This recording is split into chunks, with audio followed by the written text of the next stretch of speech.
It was 3:17 in the morning when Ethan's phone rang. He had been asleep for barely 2 hours after finishing another late shift at the city newspaper. His apartment was silent except for the soft sound of rain tapping against the windows. The digital clock beside his bed glowed a cold blue, showing exactly 3:17 a.m. unknown number. Normally, he would ignore calls from unknown numbers, especially at that hour. But something felt different. The phone kept ringing without stopping. After taking a deep breath, Ethan answered. "Hello?" There was only silence, not the normal kind of silence. It sounded as if someone was standing inside a long, empty tunnel, breathing very slowly. Then a quiet voice whispered, "Don't let him see you." The line went dead. Ethan frowned. He immediately tried calling the number back. A robotic voice answered. "The number you are trying to reach does not exist." He stared at the screen, confused. Finally, he shook his head and forced himself to smile. "It has to be a prank," he whispered. But deep inside, he wasn't convinced. The next morning, Ethan arrived at work looking exhausted. As a crime reporter, he spent his days investigating missing people, unsolved murders, and strange incidents that most people had forgotten. His editor walked over and dropped an old brown folder onto his desk. "I've got something unusual for you," the editor said. The folder was covered in dust. Across the front, faded black letters read, Case 317. Curious, Ethan opened it. Inside were newspaper clippings dating back almost 20 years. Each article described someone who had disappeared without leaving a single clue. No bodies, no suspects, no witnesses, just gone. Every victim was different. Different age, different profession, different city. Yet every case shared one terrifying detail. Each victim had received a mysterious phone call at exactly 3:17 a.m. from a number that didn't exist. A cold chill ran down Ethan's spine. At that exact moment, his own phone vibrated. Unknown number. His hands froze. Slowly, he answered. The same whisper returned. "He's watching you now." Click. The call ended. Ethan quickly looked around the newsroom. Everyone seemed busy. People were typing on keyboards. Editors were discussing headlines. Phones were ringing. Everything looked perfectly normal, except for one thing. Outside the office window stood a man wearing a long black coat. He wasn't moving. He wasn't blinking. He was simply staring directly at Ethan. The moment Ethan stood up to get a better look, the man disappeared. No footsteps, no sound, nothing. That night, Ethan couldn't stop thinking about Case 317. He searched old police records, newspaper archives, and forgotten online forums. Again and again, one sentence appeared. If the phone rings at 3:17 a.m., never answer it twice. No one explained why. Just after midnight, Ethan drove to the address of the first victim. The house had been abandoned for years. The front door slowly creaked open by itself. Dust floated through the beam of his flashlight.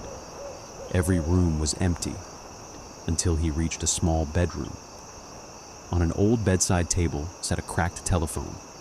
It wasn't connected to any wires, yet, at exactly 3:17 a.m., the phone began to ring. Once, twice, again. The sound echoed through the empty house. Ethan slowly reached toward the receiver. His hand trembled only inches away. Finally, he picked it up. A terrified voice screamed through the phone. "Run before he finds you!" The lights exploded into darkness, and somewhere inside the house, heavy footsteps began moving toward him. The scream echoed through the abandoned house. Then, silence. Ethan stood frozen, gripping the old telephone as darkness swallowed every corner of the room. His flashlight flickered once before dying completely. A slow, heavy footstep echoed from somewhere upstairs. Thump. A pause. Thump. Another pause. Each step sounded deliberate, as if whoever, or whatever, was there already knew exactly where Ethan was standing. His breathing became shallow. He pulled out his phone to use the flashlight. No signal, no internet, no battery indicator. The screen displayed only one thing, 3:17 a.m. The time refused to change. Seconds didn't move. Minutes didn't pass. It was as though time itself had stopped. Then a faint scratching noise came from the wall beside him. Very slowly, words began appearing on the cracked wallpaper, as if an invisible hand were writing them. "Don't look behind you." Ethan's heart pounded. Every instinct told him to turn around. Instead, he kept staring at the wall. Another sentence slowly appeared beneath the first. "He wants you to see his face." The temperature dropped instantly. His breath turned into white mist. Something warm landed on his shoulder. It felt like a hand. Without thinking, Ethan spun around. Nothing. The room was empty. But the bedroom door, which had been open moments before, was now closed. A loud knock echoed from the other side. 3 knocks. Exactly 3. Knock. Knock. Knock. Then came a familiar whisper. "Ethan, open the door." It sounded exactly like his younger sister, except his sister had died 5 years earlier in a car accident.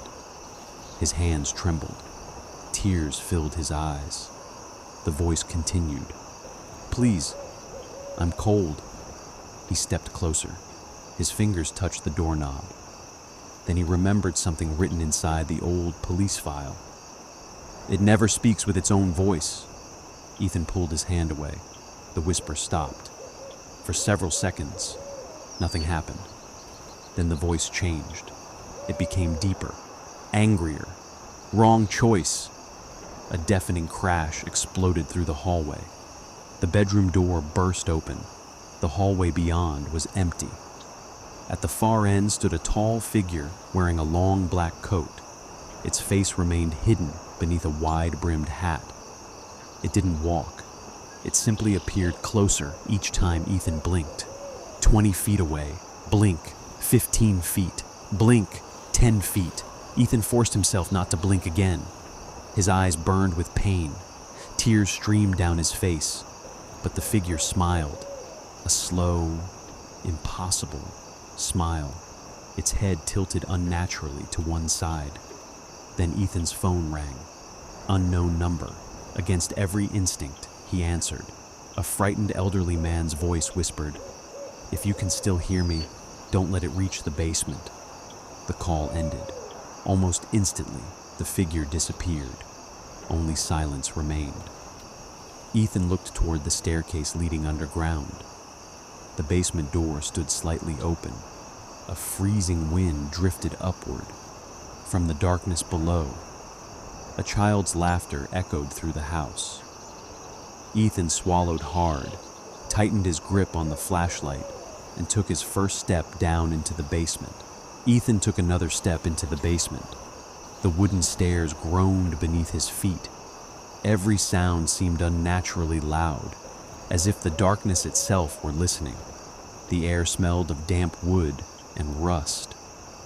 At the bottom of the stairs stood a single metal table. On top of it rested an old tape recorder.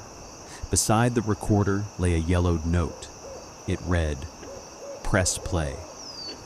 For a long moment, Ethan hesitated. Then, he pressed the button. A burst of static filled the room. Moments later, a tired man's voice began speaking. "If you're hearing this, I've already failed. My name is Detective Samuel Carter. 20 years ago, I investigated Case 317.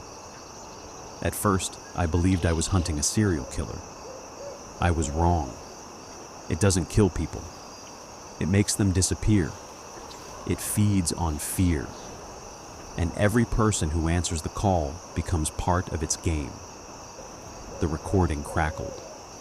We discovered only one rule. It cannot enter your mind unless you answer the call twice. Ethan's heart nearly stopped. He had already answered. Twice, the detective continued.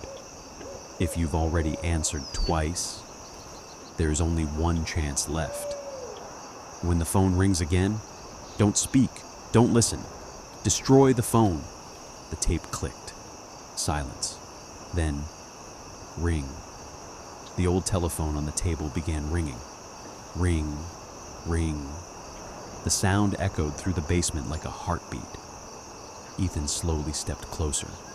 His hands trembled. Every instinct told him to answer. The ringing became louder, more desperate. Then a voice whispered, "Not through the phone," from directly behind him. "You're too late." Ethan turned around. The tall figure stood only a few feet away. Its face was no longer hidden. Where its eyes should have been, there was only darkness. A darkness so deep it seemed to swallow every trace of light. Its smile stretched wider than any human face ever could. It slowly lifted one pale hand and pointed toward the telephone. The phone rang again, without thinking. Ethan grabbed a heavy iron pipe lying nearby.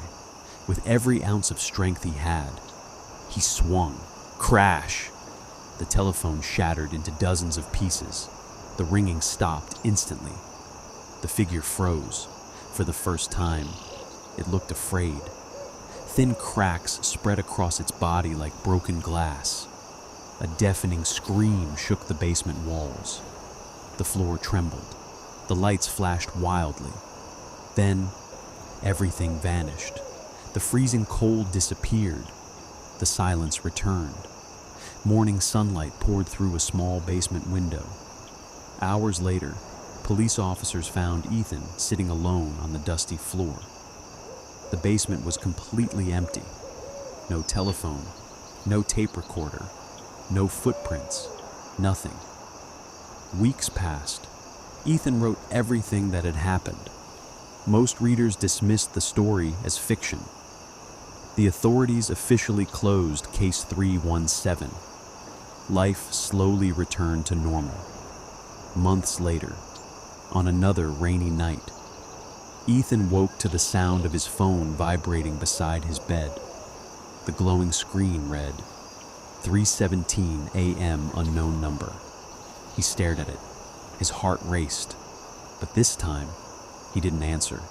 The ringing stopped. A faint smile appeared on his face. Then, a whisper came from the darkness behind him.